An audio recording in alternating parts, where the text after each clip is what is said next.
காலையிலையும் மாலையிலையும் பண்ணோம்னா இந்த தைராய்டு பிரச்சனை சால்வ் ஆயிடும். இப்படி உருட்டினோம்னா தலைவலி, இதில் வந்து வெப்ப ஓட்டம், காற்று ஓட்டம், அந்த நீர் ஓட்டம்னு சொல்லக்கூடிய அந்த ரத்த ஓட்டம் சரியாயிருச்சுன்னா வலி நின்று போயிடும்.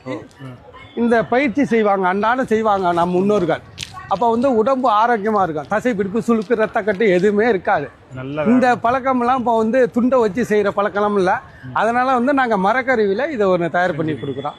இது ஒரு மூடிக்கிட்டு இப்படியே அழுத்தினோம்னா தூக்கம் தன்னால் வந்துடும். இங்கே தசை பிடிப்பு, சுளுக்கு, ரத்த கட்டு எதாக இருந்தாலும் இதால் பயன்படுத்தினோம்னா அந்த வலி போயிடும்.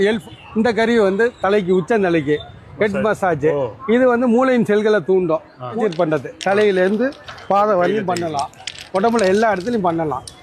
உங்களுக்கு வயசானவங்களுக்கு வச்சுட்டு அப்படியே நிற்கும், கால் பாதத்தை 2 பாதத்தை உருட்டலாம். இது நல்ல அமைப்பு. இந்த வீடியோவில் பார்த்தீங்கன்னா அவர் நல்லாவே உருட்டி இருக்காரு. எக்யூப்மெண்ட்லேயும் சரி, அவர் வாயிலையும் சரி.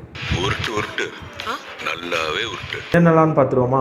அவர் சொன்ன மாதிரி நீங்கள் தொண்டையில் வந்து கட்டையை வச்சு உருட்டினா உங்களுக்கு தைராய்டெலாம் சரியாகாது. வேணா சூப்பர்ஃபிஷியலாக அந்த இடத்துல வந்து பிளட் வந்து ஃப்ளோ ஆகலாம். செக்கில் ஆட்டின சுத்தமான உருட்டு. அப்புறம் அவர் தலையில் உருட்டிட்டு வெப்ப ஓட்டம், நீரோட்டம், காற்றோட்டம் சரியாயிட்டு உங்களுக்கு தலைவலி சரியாகும்னாரு. மேக்ஸிமம் தலைவலி வந்து நிறையா ரீசன்ஸ்னால வரும். இட் மேபி நியூராலஜிக்கல் கண்டிஷன், அப்புறம் சில நார்மல் தலைவலி கூட இருக்கலாம். ஸோ எல்லாத்துக்குமே வந்து இந்த உருட்டுறது வந்து சரியாக வராது. செக்கில் ஆட்டின சுத்தமான உருட்டு. அப்புறம் அவர் அந்த உட்டன் எக்யூப்மெண்ட் வச்சு தலையில் தேய்ச்சிட்டு ஒன்று சொன்னார் பாருங்க, வாங்க மறுபடியும் பார்ப்போம். இந்த கருவி வந்து தலைக்கு, உச்சந்தலைக்கு ஹெட் மசாஜ். இது வந்து மூளையின் செல்களை தூண்டும். நம்ம தலையில் பார்த்தோம்னா ஹேர் லேயர் கீழே ஸ்கேல்ப் லேயர் இருக்குது. அதாவது ஸ்கின்னு, கனெக்டிவ் டிஷ்யூ, அப்போ நியூரோசிஸ், அப்புறம் லூஸ் கனெக்டிவ் டிஷ்யூ, அப்புறம் பெரிக்ரேனியம் இருக்குது. அதுக்கு கீழே இந்த ஸ்கல்லு, அதுக்கு கீழே தான் பிரெயின் இருக்குது.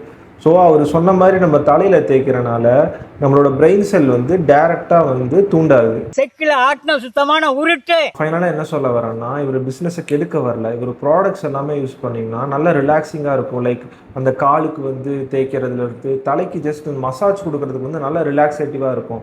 ஆனால் நீங்கள் தப்பான இன்ஃபர்மேஷன் கொடுத்து உங்கள் கன்சியூமரை ஏமாற்றாமல் கரெக்டான இன்ஃபர்மேஷனை வந்து கொடுத்தீங்கன்னா உங்களுக்கு நல்லாவே பிஸ்னஸ் வந்து ரன் ஆகும்.